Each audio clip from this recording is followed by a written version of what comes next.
Hey, c'est le fun de laisser la place à d'autres personnes que Pasteur Joël. Qui est content d'entendre d'autres mondes que Pasteur Joël? Vous ne devriez pas répondre à cette question-là. Et on a eu Caroline, qui m'a aidé il y a quelques semaines. Et on a ma chère... la semaine prochaine, c'est Pasteur Désiré et Pasteur Caroline qui vont faire ensemble. Tag team. Alors, je ne sais pas comment ça va se passer, mais ça va être la fun. Et ce matin, c'est ma chère épouse qui va parler sur les communications. Alléluia. Et est-ce qu'on peut l'applaudir et la remercier? Ah oui, le bec, c'est le côté. Ouais. Faut être pur devant la caméra. Amen. Êtes-vous content d'être ici? La communication, c'est mon sujet. On continue la série sur la campagne Aimer intentionnellement. Et ma partie, on a parlé de différentes choses dans les dernières semaines et je ne ferai pas un retour parce que tu vois, j'étais même pas là la semaine dernière, j'étais aux enfants. Mais ma partie, la portion que je vais parler ce matin, c'est la communication dans le conflit. Y en a-tu ici qui ont déjà vécu un conflit? Je m'attends que toutes les mains soient levées. Là, Joseph puis Yann, vous avez le droit. Même en retard, moi, je dis rien. Mais les conflits, c'est quelque chose qu'on vit chacun. Il y a des conflits qui sont plutôt banals, mais qu'on a quand même besoin de se maîtriser, comme quand on est dans le trafic et quelqu'un nous coupe. Ou il y a d'autres conflits qui sont plus importants, qui sont plus relationnels, ou que ça va être avec notre conjoint, notre conjointe, avec un ami, avec un parent, un enfant. Et trop souvent, on a parlé dans les dernières semaines, l'importance de la connexion. Puis je vais faire ça à chaque fois que je pense à connexion. Donc, mais trop souvent, on vit cette espèce de déconnexion, ou qu'on déconnecte d'une relation, ou qu'on met des murs, ou on boude, ou qu'on se met en colère, ou qu'on se ferme, tout simplement. On n'entend plus rien. Et tout le monde, on vit des conflits. Ceux qui restent chez eux puis qui voient moins de monde en vivent peut-être un peu moins. Mais au moment que tu interagis avec quelqu'un, éventuellement, tu rencontres un conflit. Tu rencontres un besoin non rencontré, ou l'autre personne vit un besoin non rencontré. Et bien faire le conflit, bien vivre dans un conflit, est aussi important que bien faire la communication. Ça arrive à tout le monde, mais comment on se comporte dans ce conflit-là, c'est la chose la plus importante. Qu'est-ce qu'on va faire au moment qu'on fait face à un conflit? Puis, voici un extrême, une situation extrême que je vous conseille, comment un conflit peut déraper. Est-ce qu'on peut montrer la vidéo? Share.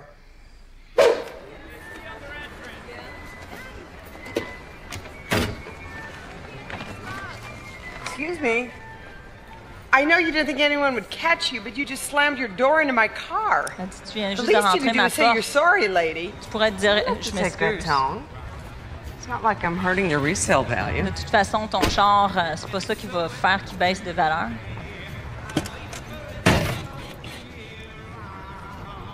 I'm sorry. See? Like that.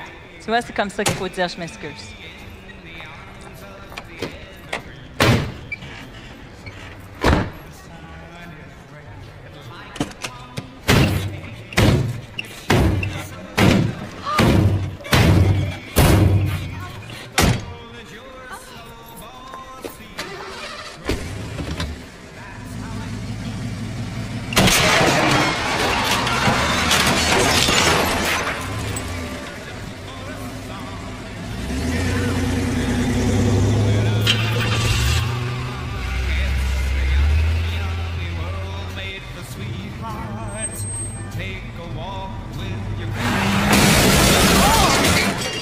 It's a sugar date.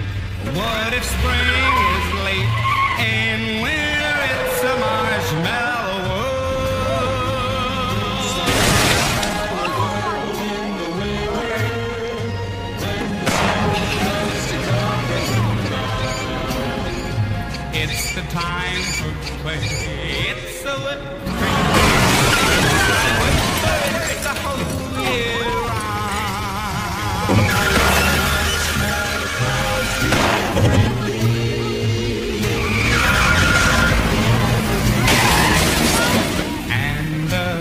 sun is baked like a pumpkin head. It's shiny so you know it won't freeze. La guerre n'est pas la réponse.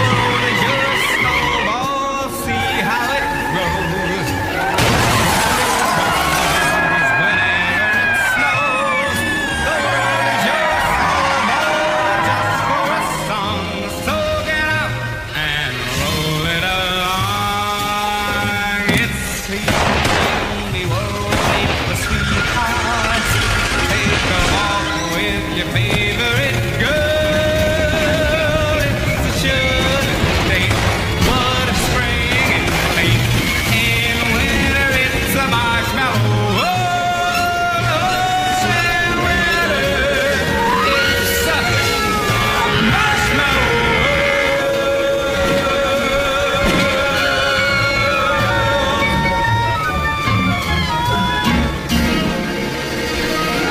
I don't know what happened. I just lost control.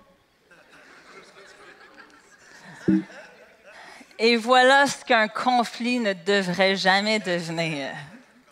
C'est pour des situations aussi banales que dans le stationnement, que dans nos relations de couple, qu'on a besoin d'apprendre à bien faire le conflit. Souvent, ça dérape et ça devient ce que moi et Joël, on appelle du tit for tat. C'est « je te fais mal, tu me fais mal ». Ben là, tu m'as fait mal, fait que je vais te refaire mal. Un peu ce qu'ils ont fait là. Je suis sûre qu'il n'y a personne ici qui a jamais fait ça, qui a jamais répondu en mal. Puis on devient très créatif à faire du mal à l'autre. Des fois par nos paroles, des fois par nos actions. Et plus souvent qu'autrement, dans nos relations plus proches, en retenant notre amour. On retire de notre amour. Je vais te faire vivre l'anxiété de ce que ça serait si je t'aimais pas. Je vais me retirer à un tel point que t'aimes-tu ça? C'est ça que tu veux, tu m'as fâché. Fait que là, vis avec ça. Et ça, c'est la partie qu'on a besoin de rectifier. Parce qu'au moment qu'on retire notre amour, on choisit de déconnecter. Malheureusement, la majorité des gens avec qui on va vivre des conflits, ils n'ont pas lu le livre de Danny Silk. Fait que si tu as un conflit avec Jen ou avec Hugo, pas de problème. Tu sais que lui, il va mettre en application les principes qu'il a appris ici. Excuse-moi, je suis pas habituée. Mais, si tu t'en vas, retourne à la maison, tu rencontres un très bon ami et qu'il arrive puis il a besoin de régler une situation, il n'y a pas nécessairement les mêmes principes. Qu'est-ce que tu fais? Qu'est-ce que tu fais? La chose qu'il faut toujours que tu te rappelles, puis je vais le répéter 10 fois ce matin, c'est que tu te contrôles toi. T'es pas, peu importe ce que l'autre personne, comment l'autre personne va agir envers toi, tu es responsable de toi. Tu n'es pas responsable de l'autre personne. Et c'est toi qui décides jusqu'à combien d'interactions qui vont me manquer de respect, est-ce que moi je vais participer dedans? Combien de fois est-ce que je vais permettre que tu me cries après? Combien de fois est-ce que je vais accepter que tu me manques de respect? Je ne peux pas te contrôler, toi. Je ne peux pas t'obliger. Je ne peux pas te manipuler. Des fois, je peux, mais je ne devrais pas. Je ne peux pas... Mais à la fin, je me contrôle, moi. Je me gère, moi. Résoudre un conflit fait partie d'un processus. Et l'image du processus est celui-ci. Si on peut montrer l'autre slide. Ça prend deux personnes dans un conflit. Un qui parle et un qui écoute. L'image du DVD, du Blu-ray et de la télé sont un exemple parfait. Parce qu'une personne, le Blu-ray, prend un CD ou un DVD et le transmet à l'autre. Le transmet sur l'écran. Et l'écran n'a aucun jugement à dire, a aucun... Non, ça ne me tente pas de démontrer ça. La télévision, tout ce qu'elle peut faire, c'est dire, est-ce que c'est ça que tu veux regarder? Est-ce que c'est ça que tu es en train de dire? Comment on peut savoir qu'il y a un problème? C'est si je veux regarder Mary Poppins et que je vois le film de Goldorak qui vient à la télé. Tout d'un coup, je vais dire, est-ce que c'est ça que tu veux? La télé s'allume, puis je vois Goldorak, puis non, c'est pas ça que je voulais dire, c'est pas ça que je voulais regarder, donc on change le disque. Dans un conflit, il y a deux personnes. Une personne qui est supposée d'être le Blu-ray, qui est supposée d'exprimer et dire, voici ce que je me ressens, puis parle. Souvent, ça sort avec des jugements, souvent, ça sort avec des accusations, souvent, ça va sortir tout croche. Mais la télévision, l'autre personne, son rôle, ce n'est pas de juger, mais c'est de dire, est-ce que c'est ça que tu es en train de me dire? Est-ce que c'est ça que tu ressens? On reflète ce qui vient de nous être dit. Y en a-tu qui ont déjà fait ça dans un conflit ou qu'ils ont reflété? Ils ont dit, attends une minute, c'est-tu vraiment... Là, tu es en train de me dire que tu te sens... Tu as peur. Tu te sens frustré pour telle raison. Non, je ne me sens pas frustrée. Je suis tannée de ton comportement. Tu fais ci, tu fais ça, tu fais ça. Puis souvent, ça sort avec du toi, donc encore. Puis on a le choix de se mettre à la défensive ou on a le choix d'être cette deuxième personne qui écoute. La deuxième personne, ce qui est drôle, c'est souvent dans un Blu-ray puis une télévision, c'est encodé. De la même façon, quand on parle avec des gens, c'est encodé. Il faut décortiquer, il faut essayer de trouver et comprendre qu'est-ce que l'autre personne essaie de dire. Puis c'est un à la fois. Parce que si ce n'est pas un à la fois, voici le résultat que ça donnerait. 2 Blu-ray en même temps ne donnent aucun résultat. 2 Blu-ray en même temps, tout ce que ça fait, ça essaie de transmettre, mais il n'y a personne, il n'y a rien qui reflète. 2 personnes qui parlent puis qui disent « Ouais, mais toi, puis on s'accuse et on monte, l'anxiété augmente. Ça ne donne absolument rien. Ça ne donne pas de reflet, puis ça ne donne aucune résolution au conflit. Et souvent, si on peut mettre la petite vidéo qui va avec, ça va sonner un peu comme ça. Quand il y a 2 personnes qui parlent, on ne comprend rien.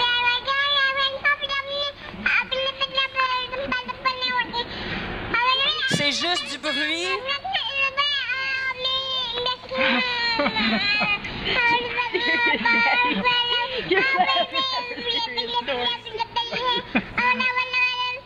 Maintenant, imaginez 2 personnes en même temps qui parlent. C'est ça que ça donne. Puis on n'entend rien de ce que l'autre personne peut dire. D'où l'importance d'être la personne la plus mature. Puis je vous le dis, la personne qui écoute, qui est capable d'écouter, c'est la personne la plus mature. C'est la personne qui va passer au travers de tout comment les choses peuvent être dites, qui va passer au travers puis qui va dire, c'est quoi ton besoin? C'est quoi que toi, tu as besoin spécifiquement? Il y a un verset, puis je vais le montrer plus tard, mais il y a un verset qui dit « Celui qui parle beaucoup manque pas de péché ». Souvent, dans les conflits, on ne manque pas de péché. On commence, on parle, puis là, je ne sais pas pour vous, moi, je suis comme ça. Me semble, j'ai plus, il faut que je t'explique encore plus, il faut que je te le dise clairement. Mais soudain, mon langage change en blâme, change en accusation, change. Ou que j'étais bien partie, j'aurais donc dû mettre un bas dans ma bouche, puis arrêter là. Celui qui écoute... Excusez, Joël, il n'y a pas ce problème-là habituellement. Celui qui écoute, c'est celui qui gagne. Ça prend de la maturité parce que la personne doit être humble, doit écouter, trouver le besoin. Et son avantage, c'est ceci. C'est maintenant, il connaît son besoin et il connaît le besoin de l'autre. Alors, si tu es capable de trouver, écouter puis entendre quel est le besoin de l'autre personne, vous allez voir que vous êtes en avantage. Parce que mon besoin est important, mais le tien aussi. C'est ce que la personne affirmative a dit. Elle a dit, si moi j'ai un besoin, je veux te l'exprimer, mais ton besoin aussi est important. Sauf que la majorité du temps, on ne sait même pas qu'est-ce qu'on a de besoin. On sait juste qu'on vit cette anxiété-là. On sait juste qu'on vit un stress, puis ça sort en explosion, ou ça sort en boudage, ou ça sort en déconnexion. Et la personne qui est capable d'écouter est capable de dire, je vais passer au travers de tout ce que tu pourrais dire parce que je veux répondre à ton besoin. Malheureusement, souvent, on arrive dans un conflit, puis on pense que l'autre ne veut même pas répondre à notre besoin. À quoi ça sert que je te parle de mon besoin? Je sais que ce n'est pas important pour toi. On va revenir à ça. Je veux vous montrer un cycle de confiance. Ça, vous l'avez probablement déjà vu, déjà entendu. Ça, c'est le cycle de confiance. Il y a un besoin, le besoin est exprimé, il y a une réponse au besoin, le besoin est rencontré, puis un sentiment de réconfort. Ça s'appelle le cycle de confiance. C'est aussi une autre façon d'écrire l'amour, de se sentir aimé. Maintenant, c'est le besoin, la chose la plus naturelle qu'il n'y a pas. C'est d'avoir des besoins puis de les exprimer. Puis, la majorité du temps, on ne les exprime même pas bien. Mais, honnêtement, ça ne prend pas quelqu'un qui exprime bien son besoin. Ça prend quelqu'un qui est capable d'aimer suffisamment pour répondre aux besoins. Quand j'avais 21 ans, il y a de ça 19 ans, j'ai accouché de mon premier. Et Jeff est né le 31 décembre, juste avant minuit. Il a failli être le bébé de l'an 2000, le bug. Et s'il n'y en a pas eu, c'est parce qu'il a devancé d'une heure. Fait que, mais quand Jeff est né, on était à l'hôpital. Puis dans ce temps-là, je ne sais pas aujourd'hui c'est comment que ça se passe, mais dans ce temps-là, on était à l'hôpital 24 heures seulement. Tu couchais à l'hôpital une nuit, le lendemain, merci, bonsoir, rentre chez toi. Et la première journée, mon fils, c'était un ange, il dormait, aux 4 heures, il buvait, tout allait bien. Jour 2, je suis rentrée à la maison et je m'installe, hey, je suis en amour, c'est le fun, j'ai un beau petit bébé. Mon fils, il lui reste juste une journée de congé parental parce que c'était mon mari. Mon mari, il avait juste une dernière journée de parental, fait qu'on en a profité. Et est arrivé jour 3. Maintenant, la majorité des femmes qui ont des enfants savent la règle de 3. Le 3 jours, 3 semaines, 3 mois, 3 ans. Mais arrive jour 3 et Jeff se met à faire un bruit horrible. Mais un bruit horrible. Et le beau petit bébé qu'il avait là, 2 jours avant, tout d'un coup, il pleure. Mais il pleure, mais il pleure. Et je ne sais pas qu'est-ce qu'il y a. J'ai 21 ans. À 21 ans, il n'y a pas personne de 21 ans ici, mais à 21 ans, je ne savais pas quoi faire. Je ne savais pas qu'est-ce... Fait que je l'allaite. Bon, il a bu. Je change sa couche. Je le promène. Je touche son ventre. Je regarde son corps. Y a-t-il un mal à quelque part? Il continue à pleurer. Pas juste 1 heure, 2 heures, mais pendant 24 heures. À un tel point que Joël l'a mis dans sa coquille, il est parti en auto se promener dans la ville parce qu'on était crevés. On voulait juste qu'il dorme. Puis on ne savait pas c'était quoi son problème. Mais on l'aimait assez pour tout faire, pour répondre à son besoin. J'ai su par la suite que c'était sa poussée de croissance de 3 jours. Et à 3 semaines, j'étais prête. Et on a vécu un autre 24 heures et je l'ai juste plugué au sein. Puis merci, bonsoir. Je ne dis plus rien à partir de là. Mais l'idée, c'est qu'un bébé n'exprime pas bien son besoin. Un bébé fait juste « Ah! » C'est du bruit qui sort de sa bouche. Mais si il y a des gens qui l'aiment assez, qui l'entourent, ah oui, ça c'était vraiment, ça c'est jour 3. Je vous le jure, c'est jour 3. Mon père était monté nous voir comment qu'on allait. Jeff dormait et on était brûlés. Et ça, c'est à quoi ressemblait mon mari à 153 livres. Mais c'était de l'ouvrage, c'était du travail. De rencontrer le besoin d'une autre personne, de passer au travers de ses cris, de comment il le disait, puis il le disait tellement mal. Je ne comprends pas. Mais savez-vous que si on aime, si on amène notre amour intentionnellement à la table, c'est là que l'autre personne se sent rencontrée, que l'autre personne vit ce soulagement, son anxiété diminue à dire « OK, il m'aime assez. Mon besoin est assez important pour lui. » Puis maintenant, je peux faire « Ah, je suis aimé. » Ça, c'est le cycle de confiance. C'est drôle, même dans la Bible, ça dit, parce que je l'ai écrit.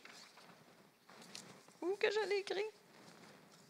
Ça dit, faites connaître vos besoins à Dieu. Est-ce que vous avez déjà pensé pourquoi qu'un Dieu qui connaît tout nous demande de faire connaître nos besoins? Ça fait partie du cycle de confiance, parce que quand tu fais connaître ton besoin à Dieu, tu lui donnes l'opportunité de répondre et de te montrer que tu peux lui faire confiance. Ça, c'est le cycle que Dieu dit. Plusieurs fois dans la parole de Dieu, ça dit « Demande-moi et je te donnerai ». Pourquoi qu'il faut demander? Fait qu'il y a 2 rôles dans le cycle de confiance. Un, c'est le rôle de celui qui demande. Et 2, c'est le rôle de celui qui donne et répond aux besoins. Et on joue tous les 2 rôles. Alors, ma question pour vous, c'est ceci. Est-ce que, 1, vous êtes capable de bien dire vos besoins, ou est-ce que vous retenez en dedans? C'est pas grave. Le passif-agressif, moi, je ne suis pas importante, toi, tu es plus important. Est-ce qu'on est capable de bien véhiculer nos besoins? Est-ce qu'on connaît nos besoins?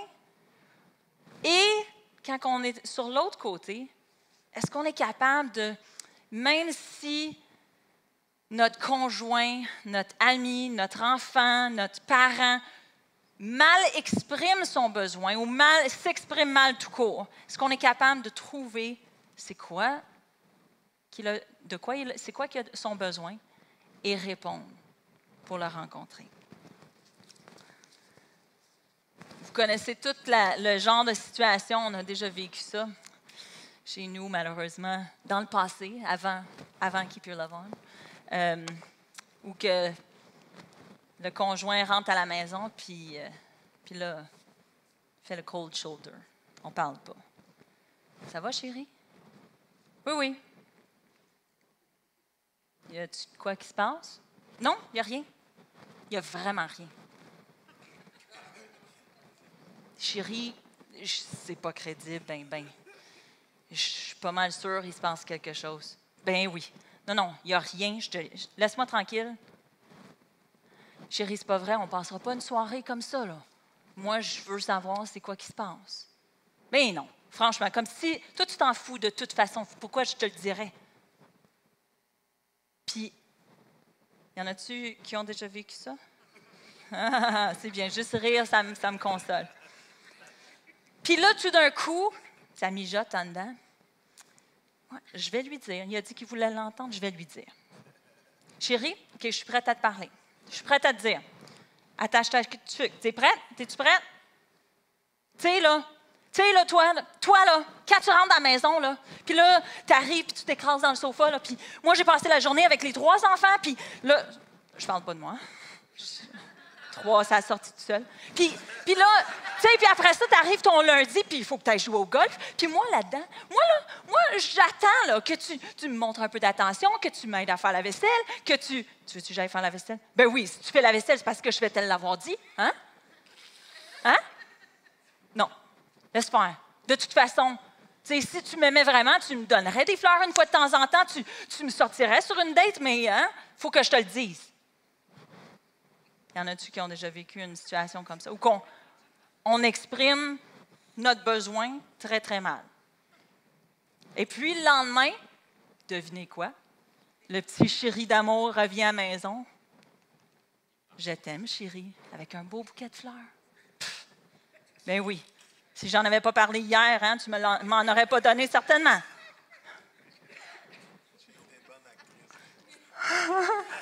C'est juste du acting. C'est juste aucune pratique là-dedans.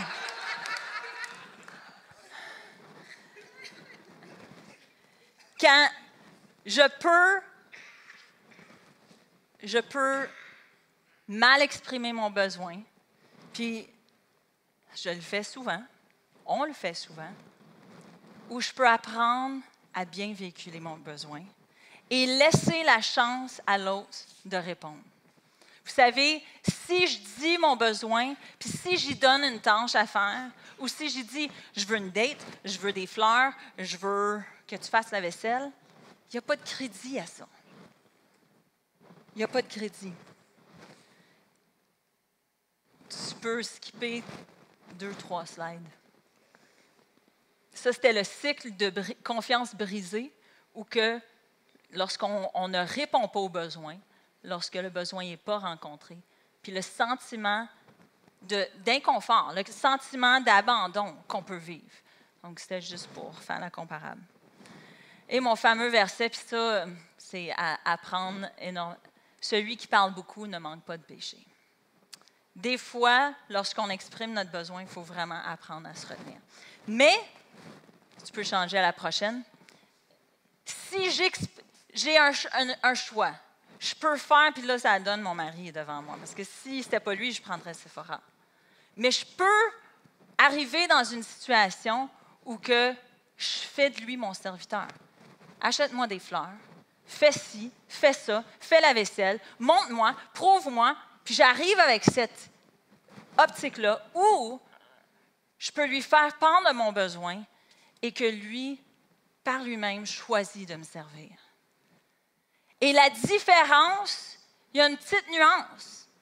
Il est mon serviteur les deux façons. À la fin, il va me servir. Mais quand c'est lui qui choisit, quand lui il choisit de me servir, moi, je me sens exaltée.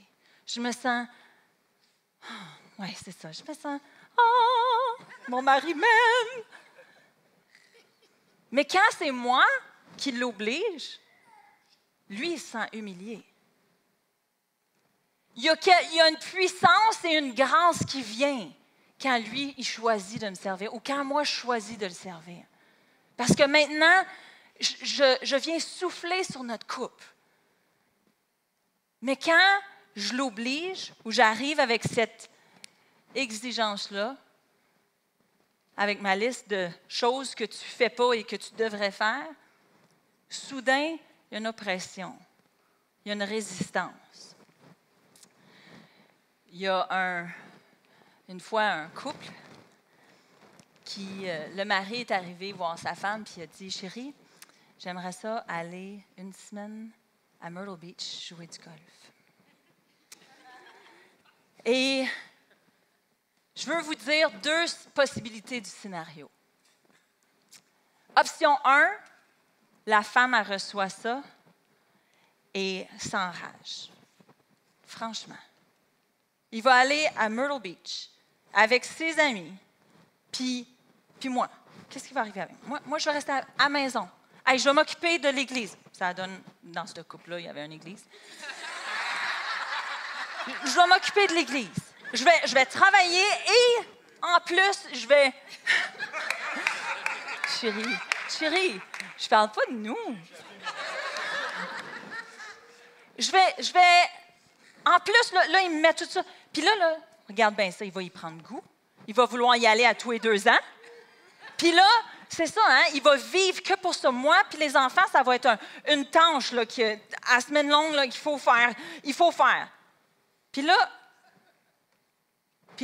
dans cette option 1, la femme exprime ses peurs, ses frustrations, sa colère d'une façon terrible. Elle amène ça en s'attendant qu'ils ne veulent pas répondre à son besoin. En s'attendant, déjà, l'attente est là, que je ne suis pas assez importante pour toi. Et avec cette manipulation-là, sais-tu quoi? Tu y vas pas. Moi, non, je ne suis pas d'accord.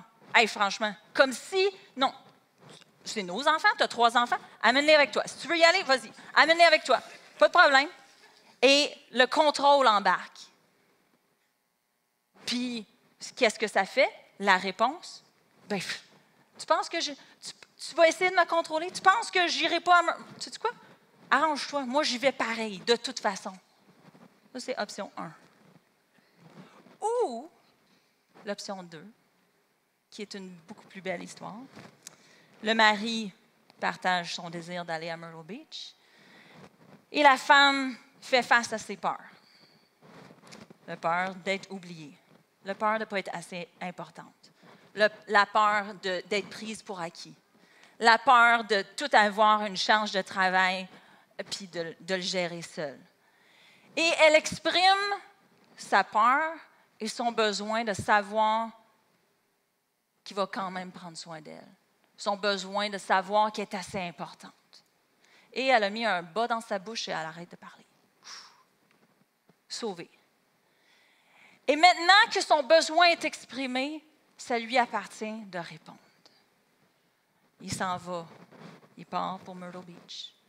Et jour 1, la femme se réveille, elle descend en bas, elle voit sur sa table une carte avec une boîte de chocolat. Chérie, tu me manques déjà. On a un rendez-vous d'appel ce soir, 7 heures. Jour 2, elle descend en bas, il y a des petits nains dans la maison. Il y a un bouquet de fleurs sur la table avec une autre petite note. Chérie, sache que tu es importante pour moi.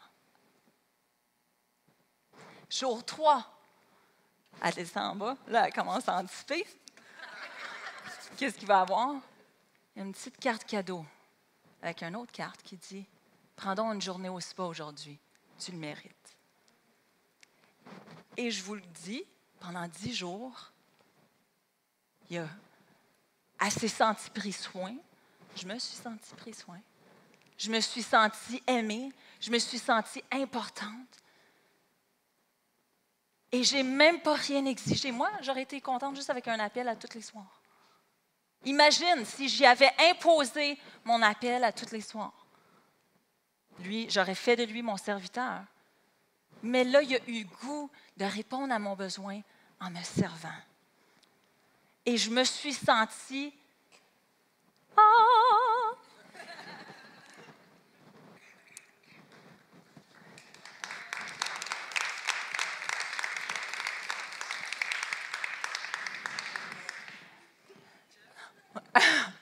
Je pense que c'était pour toi, ça.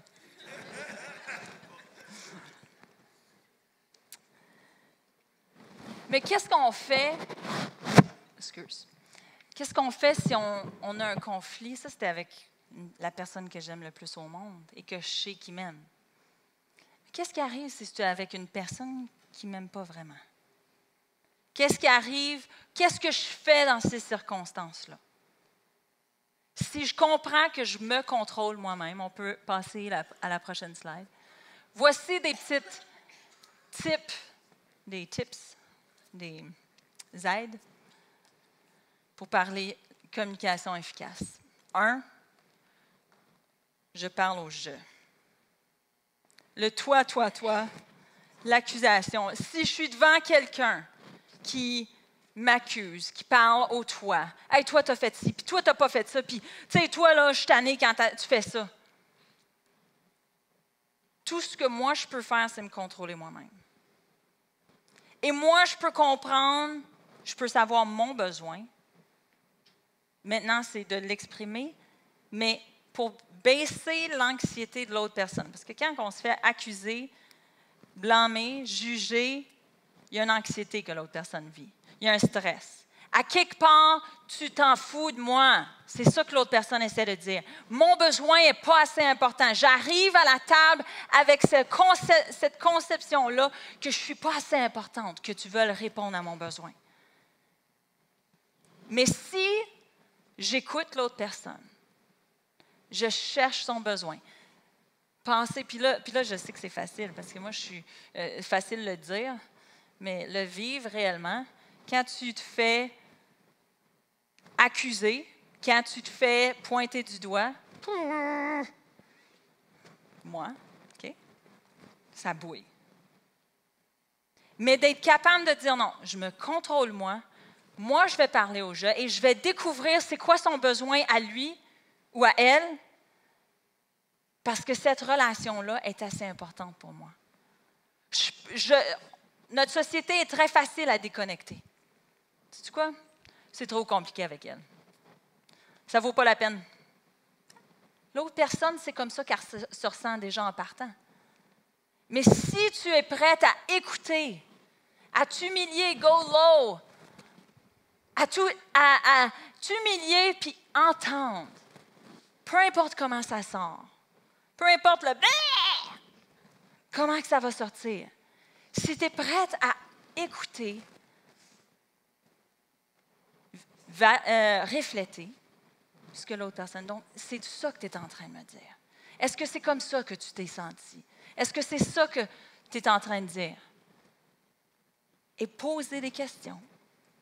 Je vous garantis, le niveau d'anxiété va diminuer et soudain, le meilleur de l'autre personne est devant toi. Au lieu de faire face au pire de l'autre personne, en rétorquant, en répliquant, parce que vous avez pris cette position d'humilité-là, de voir au travers, vous êtes capable d'arriver à une place où que maintenant, on peut avoir une connexion ensemble. Puis je vous dis tout de suite, avant d'essayer de résoudre un conflit, cherchez à connecter avec la personne. Peut-être ça va vouloir dire que « Hey, ça te tente-tu qu'on aille prendre un café ensemble? J'ai le goût de passer du temps avec toi. » Peut-être ça va être « Veux-tu, je veux te faire un câlin. » Peut-être, je ne sais pas c'est comment, mais de connecter avec la personne avant d'essayer de régler ton conflit. Je vous le dis, ça fait... Si mon chéri arrive devant moi et il me dit « Chéri, il faut qu'on se parle. » Anxiété. Il faut qu'on se parle. Ça va être sérieux. Mais si il me dit « Hey, ça te tente-tu qu'on fasse la vaisselle ensemble? » Non, mais le fun, ça. C'est gentil. On commence à faire la vaisselle ensemble. Puis là, tout d'un coup, tu sais, l'autre fois, quand tu as dit ça, je me suis sentie comme ça. Ah, je suis plus apte à entendre l'autre personne. Et quand je suis dans cette situation-là, si je suis devant quelqu'un qui s'exprime mal, qui dit toutes les scènes possibles, voici l'endroit où on doit aimer intentionnellement. La Bible a dit que aimer quelqu'un qui est aimable, même quelqu'un dans le monde peut le faire. Mais aimer quelqu'un lorsqu'il crie après toi, lorsqu'il t'accuse de faire des choses que tu as faites ou tu n'as pas faites, puis d'amener ton amour à la table à ce moment-là, de dire, sais-tu quoi, moi je vais l'aimer. On est en conflit, je vais amener mon amour. Qu'est-ce que ça a l'air d'amener mon amour? Voici, c'est ici qu'on prouve, à ceci vous connaîtrez que vous êtes mes disciples. Si vous aimez. Aimez mon mari quand ça va bien, quand il vient de m'acheter un bouquet de fleurs que je n'ai pas demandé d'acheter, facile. Mais aimer mon mari à des moments où que mon niveau d'anxiété est plus élevé ou qu'il va me reprendre sur quelque chose, c'est là la vraie amour.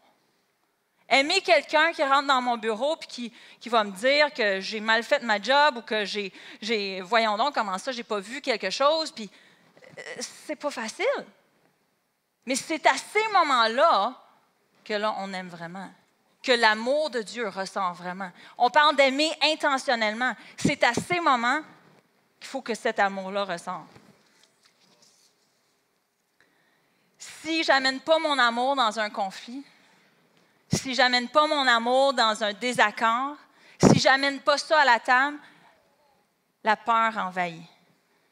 Puis là, je vis ma peur versus ta peur, puis c'est dans la peur qu'on va dire des choses qu'on regrette. Mais l'amour parfait, j'ai pas entendu, excuse. L'amour parfait, amen. C'est bon votre verset, merci. Galates 6:1 dit ceci. Peut-être on peut changer la slide.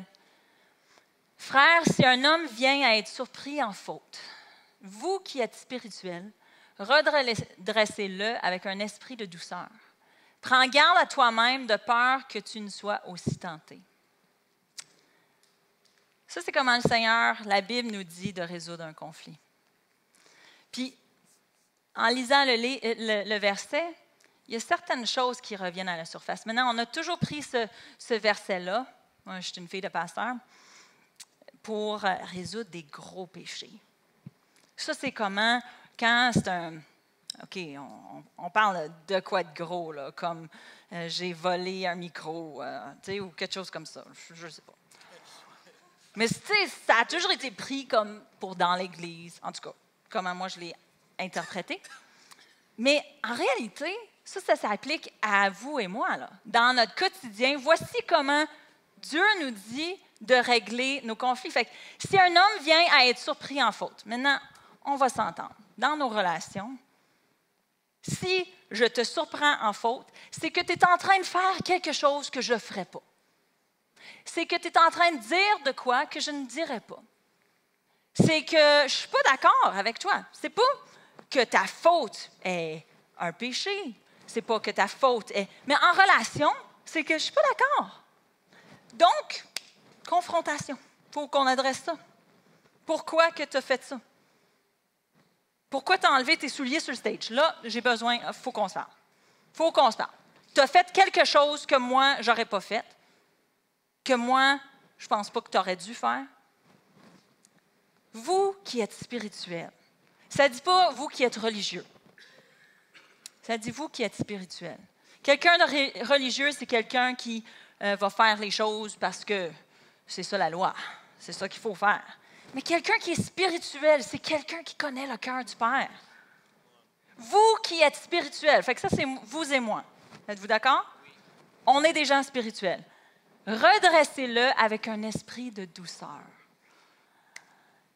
Il y en a-tu qui sont déjà, probablement, je vais supposer que chacun d'entre vous, vous êtes déjà allé à une confrontation avec un esprit de douceur. Hey! Allô? Sylvia! Je viens avec un esprit de douceur. Qu'est-ce que ça veut dire, un esprit de douceur? Un esprit de douceur, c'est que je ne viens pas pour essayer de te contrôler. C'est que je ne viens pas pour essayer de te gérer ou de faire faire ce que moi, j'aurais voulu que tu fasses. Mais un esprit de douceur, c'est que je parle de moi et je veux entendre parler de toi. C'est que je me gère, moi, et je veux te dire comment je me suis sentie. Je veux te dire que je me suis sentie déshonorée. Je veux te dire que je me suis sentie rejetée. Je veux te dire que je me suis sentie abandonnée. Je veux te dire comment moi je me suis sentie, et je veux entendre comment toi tu t'es sentie. Je veux entendre parler de toi. Parce que moi, je gère moi, mais je veux entendre ce que toi tu as à dire. Puis si on peut comprendre ça, je suis venue te parler de moi et je veux entendre parler de toi. Soudain, ma confrontation avec mon esprit de douceur, connaissant le cœur du Père, j'arrive maintenant avec une autre attitude. Puis la dernière partie du verset, ça dit « Veille sur toi-même ». Fais attention, parce que peut-être que toi, tu vas te retrouver que ce que tu fais, ça ne fait pas l'affaire à quelqu'un d'autre. Fait que fais attention comment tu parles. Quand on vient et on parle de moi, si je viens, je parle de toi. En anglais, il y a ce mot qui dit, pour l'intimité, c'est intimacy. Et quelqu'un a, d'une façon très intelligente, trouvé que l'intimité, c'est « into me you see ». En moi, tu peux voir. Moi, je vais t'ouvrir mon cœur. je vais me rendre vulnérable et je vais te parler de moi. Ça, c'est de l'intimité. Si tu veux de l'intimité avec moi, toi, tu vas me parler de ton cœur. Tu vas te parler de ton besoin. Tu vas exprimer qu'est-ce que toi, tu ressens. Into me, you see. Est-ce qu'on est prête à se rendre vulnérable pour que nos connexions soient fortes? Est-ce qu'on est prête à s'ouvrir et à dire, voici ce dont j'ai peur. Et j'ai besoin de ressentir ceci. Est-ce qu'on est prête à parler au « je ». Joël puis moi, on se pratique parce que, veut pas, on lit, on étudie, puis on se pratique. Donc, chérie, je veux te dire mon besoin. Je me ressens stressée. Attends une minute, je ne veux pas l'accuser. OK, comment je vais dire ça? Je me sens anxieuse parce que j'ai peur que tu vas me laisser tout seul. Ou j'ai besoin de savoir que même si tu fais ça, tu respectes mon opinion. J'ai besoin de sentir que je suis en sécurité avec toi. Et on se pratique parce que j'y vais lentement, j'y vais mollo, je veux pas. Mais ça prend de la pratique. Ça prend qu'on s'essaye. Puis là, il va dire, alors chérie, si je comprends bien, tu te ressens comme ça. Ce que tu es en train de me dire, c'est que tu veux sentir ça. Oui, c'est ça que je veux. Tu as compris. Maintenant, c'est à toi de répondre. Je ne suis pas responsable de toi. Tu te contrôles toi, je me contrôle moi. Et de laisser la chance à l'autre de pouvoir répondre, c'est merveilleux. Ce qui rend une personne puissante, c'est le fait qu'on se gère nous-mêmes, qu'on peut se contrôler nous-mêmes. Ce qui me rend puissant dans toutes mes relations, c'est que je suis capable de dire, j'ai le fruit de l'esprit, la maîtrise de moi-même, et maintenant, j'en ai besoin. Et maintenant, je vais marcher dedans. Et maintenant, je vais contrôler mes paroles parce que mon but, c'est la connexion. Avec, peu importe la personne qui est devant moi, oui, le niveau de connexion va être différent entre Joël et avec Mélanie. Mais mon désir pour la connexion est aussi fort. Et c'est là, je n'ai pas besoin d'être, Joël a dit ça la semaine dernière, je n'ai pas besoin d'être d'accord avec lui.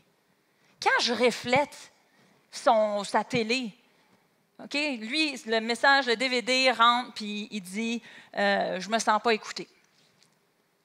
Et moi, je reflète.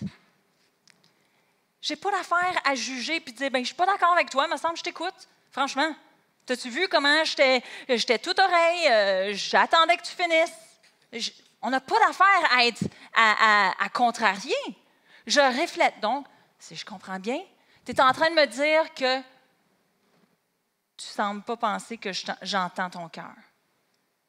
Ben non, je sais que tu entends mon cœur, mais il me semble que tu ne m'écoutes pas. Donc, ce que tu es en train de dire, c'est que je pourrais être plus attentif, te laisser une place pour parler. Oui, c'est ça. C'est pas que je le fais pas. Peut-être que je le fais. Mais pour une raison quelconque, il ne le ressent pas. Donc, mon désir, c'est qu'il le ressente. Même si je suis peut-être pas d'accord avec son analyse. Je suis peut-être pas d'accord avec comment une personne va arriver puis va me dire quelque chose. Mais le but de la connexion, c'est pas d'être d'accord. Maintenant, je veux juste rectifier. J'ai eu une question sur Internet puis je veux la répondre pour la personne qui l'a posée.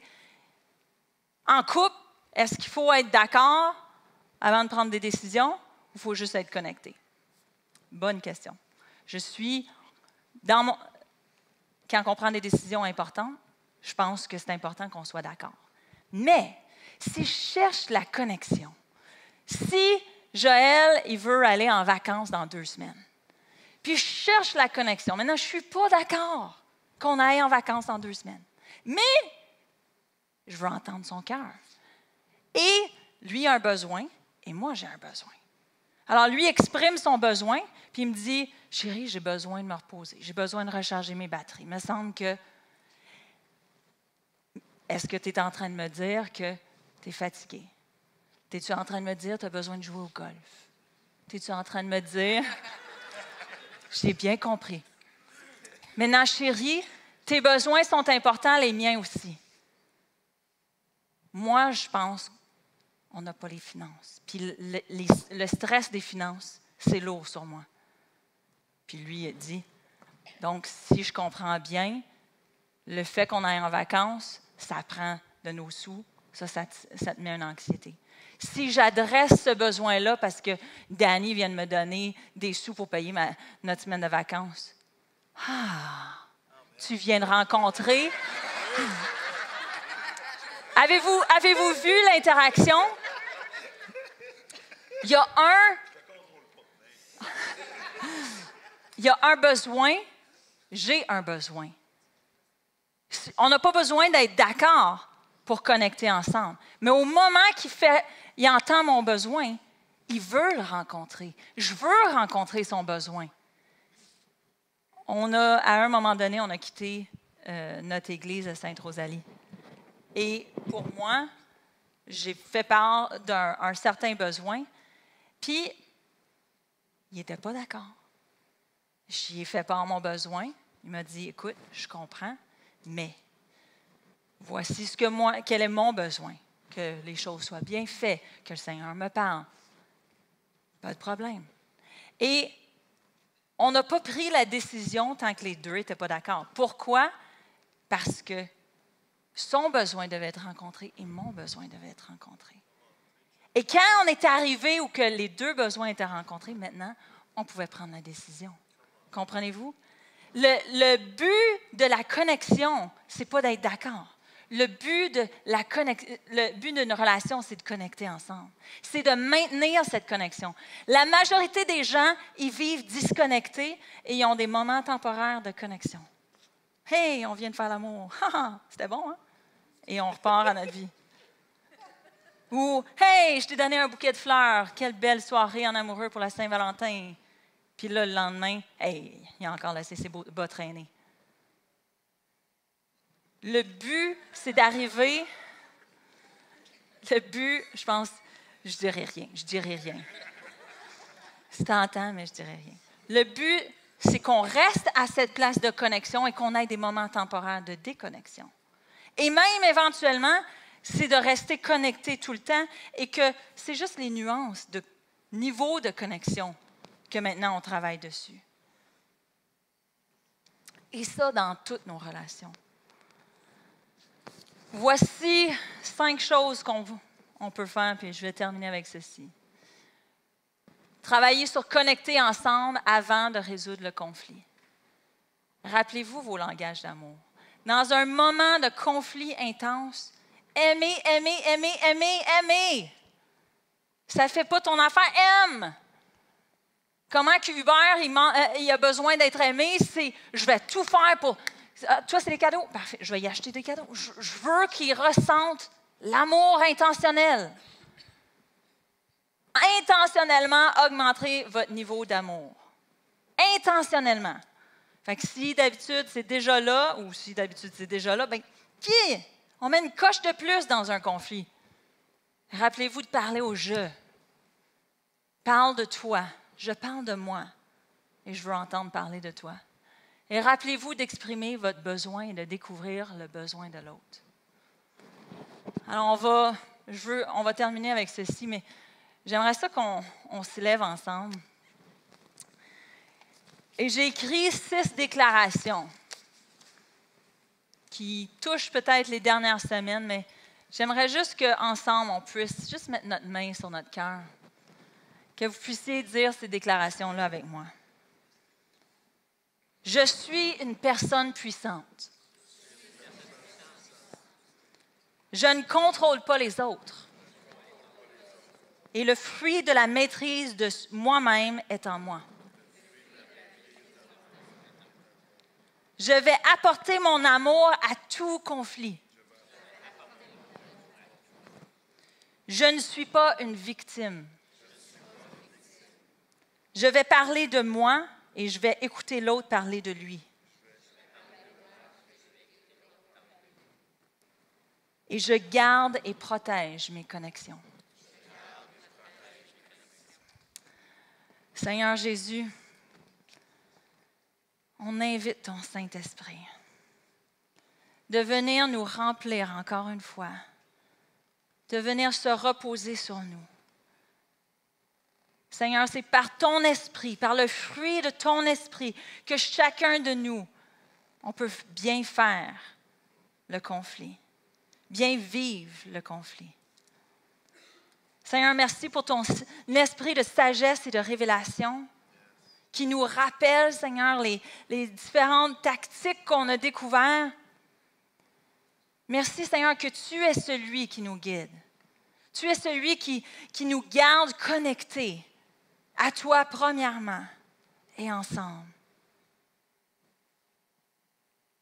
Seigneur, je prie que d'une façon tangible, d'une façon concrète, cette semaine, chaque personne puisse se rappeler de parler d'eux-mêmes. Chaque personne puisse marcher puissamment, comme est la culture du ciel, et dévoiler son cœur, son besoin. Seigneur, je prie qu'un esprit de paix accompagne chaque personne. Parce qu'on s'importe, parce que le besoin de l'autre est important pour nous. Parce qu'on s'occupe l'un de l'autre. Parce qu'on ne se met pas de côté et on exprime nos besoins. Merci, Papa, parce que tu nous fais des enfants de Dieu qui sont puissants. Dans le nom de Jésus. Tout le monde qui est d'accord dit Amen. Amen. Amen. Fait que c'est ça. J'inviterai pas l'orchestre à revenir. Allez, prenons le temps de juste jaser ensemble. Pratiquez-vous, rentrez dans un conflit ou deux. Tu sais. Puis juste prenez le temps de vous connaître, bâtir nos connexions et soyez bénis. Cette semaine, ceux qui ont les groupes de vie, si vous ne pouvez pas aller à un groupe de vie, insérez-vous dans un autre qui est à votre convenance. Puis les hommes, vous avez des devoirs pour la Saint-Valentin. La table d'inscription est à l'accueil pour la conférence. C'est pour tous les âges. Je vous aime.